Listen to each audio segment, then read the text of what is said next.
All right, Gen Z, these are adults under 30 years old. We thought we would ask a big picture question, what they think is most important to their personal definition of success. So we gave a whole bunch of different options here, and we asked folks in this poll, pick the 3 that you think are most important. The most commonly cited for Gen Z for success in life: to have a fulfilling job or career, to have the money to do the things you want to do. What was most surprising about this poll, though, was there were massive differences between how men and women in Gen Z answered, and there were huge differences politically. When you combine those 2 things, gender and politics in Gen Z, and you ask about what's important to success, they are worlds apart. Look at this. Men, Gen Z, men under 30 who voted for Donald Trump, what were they most likely to say makes for a successful life? Having children. Number 1.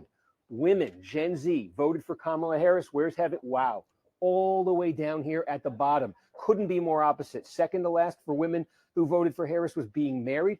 Being married, look at this, near the top of the list for men who voted for Donald Trump. Another huge difference, a very common answer for Gen Z women who voted for Harris was having emotional stability.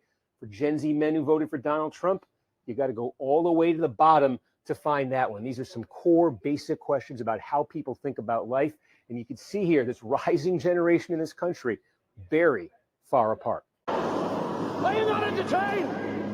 Are you not entertained? Hey, what's going on, family? It's Ty for No Picks Podcast. What's good, fam? Joe, No Picks Podcast. That's your man, G.O.D. visiting again. What's good, G? Welcome back, bro. Chilling, bro. Chilling, man. Glad to be back. So let's jump right into it. All right. So let me ask y'all, thoughts on the differences between Gen Z men and Gen Z women as far as what they consider to be a successful life. Let me ask G with this. What's your thoughts on the difference between the 2 genders of that generation? Well, so I noticed that he said that the people who voted for Trump, and then he said people who voted for Kamala Harris. So those particular differences, I'm going to inject some perceived biases of those groups and why they would be that way, right? And so if we're talking about men, white men who voted for Donald Trump, because I'm thinking about those are the majority of people who voted for Trump, right? Gen Zers, young white men, then their concerns would be of having children and, getting married. But these are concerns of a population that is losing its purity, if that's to speak, right? So for a population like white people, if they, for white men, it's important for them to want to have children and get married to reproduce and to keep their lineage going versus for, on the other side, for Kamala Harris, I'm assuming that is young African-American women or women. No. Like, wait. How do you go to white men with the Trump, but then you go to African-American women for Harris? White women voted for Harris too. No. I was gonna say liberal. I was about to add in the or liberal white women. Liberal. Okay. We gotta clarify, right? Because they are, of course they are, but there's a difference, right? And that's why I was gonna separate between white for them. So for the men, right? Like there's, even for the I'm gonna assume that the majority of the Trump voters are white, right? Same thing with the women, right? I can assume it's majority women, but we also know that it's more white women. It's probably more diverse over here than it is over there. Long story short, looking at the differences, I'm not surprised at the differences because of those divides that already exist, right? It would be interesting to see how that's viewed from like a long-term perspective. Like there is no security. So like white men, they have security, right? They have like I'm again injecting stuff into it. So I'm not gonna keep going, but yeah, I can see the differences being the way they are because of the differences of the people that's being asked the questions. I'm not surprised by it. Is my summation. All right, thoughts, Joe, on the differences.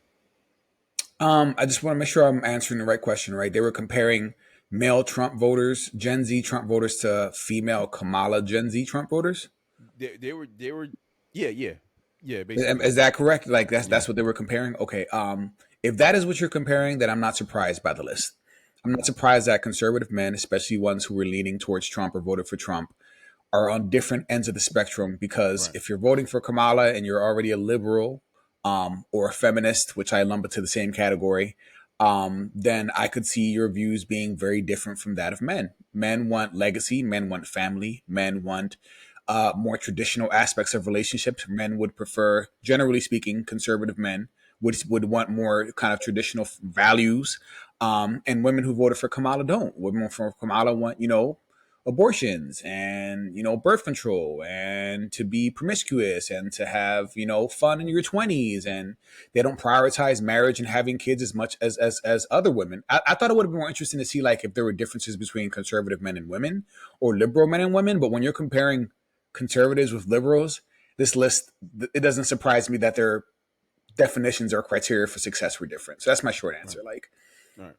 So my thing is this. All right. So I wrote a little bit down some of the bullet points they made. Right. So number one for Trump voters, the men, they number one was having a family. Right. There was their number one concern.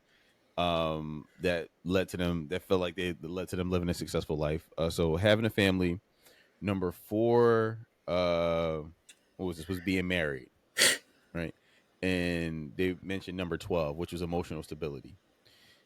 For the women, it said number one was having a career. Number two was having enough money to do what we want to do. Number 12 was having children, which is, crazy different from the men that was their number one concern. Yeah. And the women's number 3 concern was emotional stability. So this is interesting to me because I mean, we live in an interesting time now where like women, the role of a mom is definitely devalued within the Democratic Party. I would say in particular, it's just not really that big of a deal to be a mom. People are like, okay, well, this thing of ours, as far as women go, that was championed for centuries, is now was like, well, we can take her to lead this shit now. Ain't no big deal. Fuck this shit. Like, fuck these kids. So they still want to have the sex though. Don't get that twisted. They still want to get they insides dug in, but the kids are like, well, we don't really care about having a responsibility of having a kid. Like, we want to get our insides dug in, but we don't really want to have a kid. Like, I mean, and the emotional stability shit. I always laugh when I hear about emotional stuff from women. I'm like, y'all are the most emotionally unstable creatures that have ever existed, right? Like, if listen, I would rather. If you put a gun in my head, was like, who's more emotionally stable, a goldfish or a woman? I'm like, a goldfish, nigga. Like, you like, I'm 100%. Like, come on, stop, bro. Like, y'all are not emotionally stable. Like, maybe that's why it's so high up on the list, because y'all want it so badly and y'all think y'all have it, but y'all genuinely don't have it.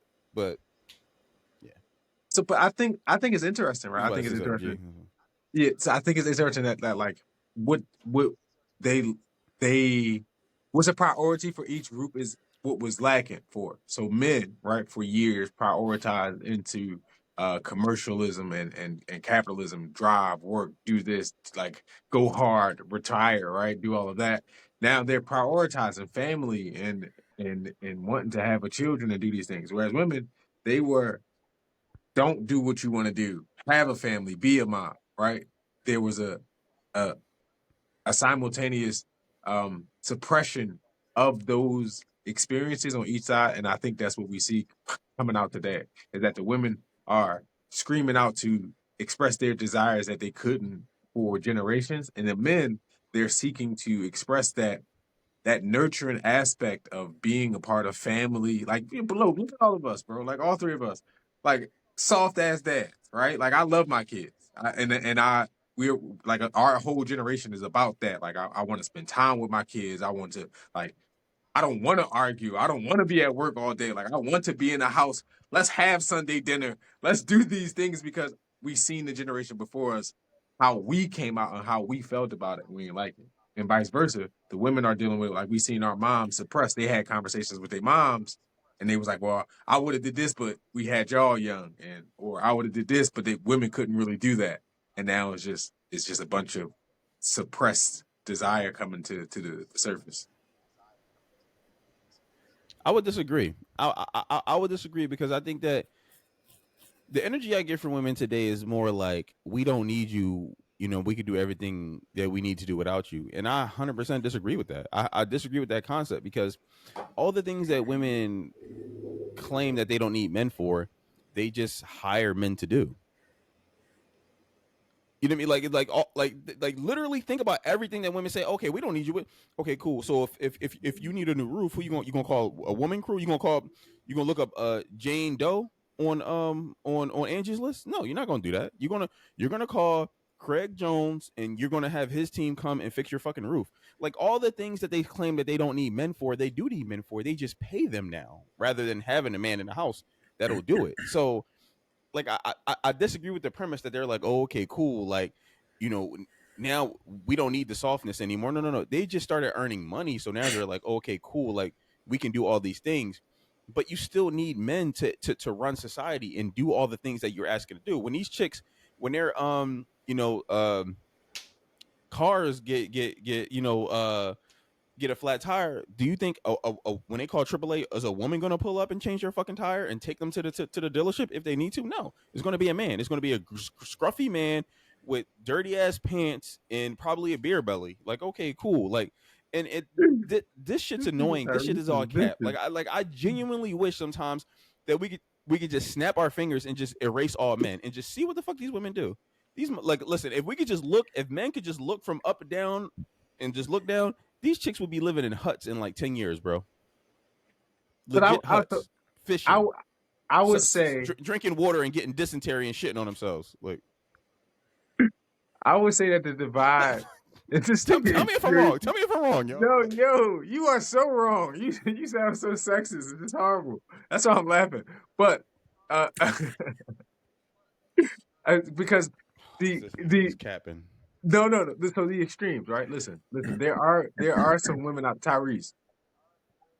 Yo, I just had to. That's crazy. There are some big women, right? I just had, like, remember we was in college at one time. All right, that's a side story. I don't know if that's like for this. I'm breaking up. Oh, G. Yeah, you breaking up. Yeah. Yeah, G. I thought it was just me. Right. No, all right. Shit. Well, he in a cellar. He in a bunker. No, yeah, I'm in my garage. I don't got the joint in here. You good, bro? You good? Yeah. Well, long story short, Tyrese is sexist. It's the same way. We would be suffering without them too. And we got to look back at the generation of men who was out here doing. We would be jerking off. No, we would be jerking off all crazy, but we would still have homes. We would still have infrastructure. We would be watching the game. We would still be doing all the things. We would still be on our cell phones. Like, we would still be driving cars. So no, it's not the same thing. No, you're not acknowledging what I'm saying though. Like, you're trying to gloss over what I'm saying to be like, oh, it's the same thing. It ain't the same thing. One sex does 99.9% of the things. The other sex, as far as like making society run. Now, would it suck? Because we don't have the whole emotional. Like, I would rather hang with a woman than a man any day. Don't get that twisted.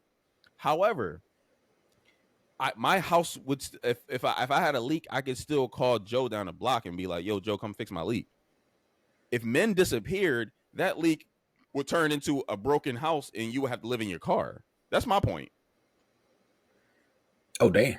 Yeah, he got booted. All right, I think he'll come back, but he is glitching a little bit, so yeah, pretty bad. Hopefully, I hope that he comes back and it's not as bad, right? All right, so I'll chime in now. I was trying to see what G was trying to flesh out, but I couldn't understand him because he was glitching, right? Yeah. I think that so Ty, I feel like we've mentioned this before in previous episodes, but or maybe not. What I find so interesting about that poll, and as far as like these women who were voting for Kamala, or these Gen Zers who put marriage and family and kids so low on the list of priorities, is that we got to a point where like people have been conditioned to go against their biological imperative. Yeah. And that for me blows my mind, because no matter if you're a feminist, no matter what the hell you believe in, if you're whatever it is that we're human beings, right? We are animals. And for thousands of years, our imperative has been to produce offspring, to protect them, to teach them how to acquire resources, to pass those resources down. We've evolved in ways and whatever, and that we have evolution has like given us things that have given us advantages, and we've passed those on and all of those traits on. You know what I'm saying? Like that is just a core fact of life. That is to produce, to have legacy, to want to survive, and to want to pass on all that stuff to your children. You know what I'm saying? Like, so when you've been conditioned or programmed or maybe indoctrinated is the right word, to the point where like that imperative is no longer important anymore to you, that for me blows my mind, because it's like, bro, you're going completely against your biological imperative, and that is to reproduce and to have offspring. And that doesn't mean anything to them anymore. You know what I mean? And they can say now that they want marriage, and they can say they don't want kids, but then what happens when they get to like their late 30s and early 40s? What happens? That switches. And we've talked about that too, where it's like, yeah, when you're young and empowered, if you went to college, when you're radicalized and super liberal and super woke, and you're getting all these new ideas and they sound good because they validate what you feel and justify shitty behavior that you engage in. Like, it's all good when you're young, right? But when you're ran through and you're tired of partying and you're tired of coming home alone, and you start getting that baby fever, like that hits women later on in life. And there are so many women who said one of my biggest regrets was waiting so long to have children, or pushing that behind for my career, because now I'm struggling to either find a partner or I can't have kids anymore, or I got to freeze my eggs. You know what I'm saying? So I think that for me is interesting, that they've been brainwashed, bro. Like, you're going against your biological imperative. That breaks my heart, but it blows my mind. That I think that's wild. Yeah.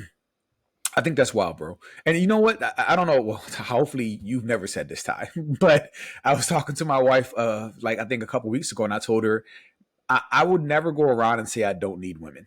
Like, I personally wouldn't. Like, I think we need each other, right? But I don't hear men walking around saying I don't need no woman. I don't need women. I'm independent. Like, you know what I'm saying? Like, but generally speaking, women are the ones who are putting that energy out there. We don't need men. I wouldn't even say that. Yeah.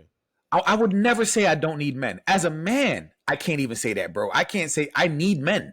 You know what I mean? So to hear women say it, I'm just like, it just sounds dumb, because as a man, I wouldn't say that. We don't need men. What? Are you kidding me?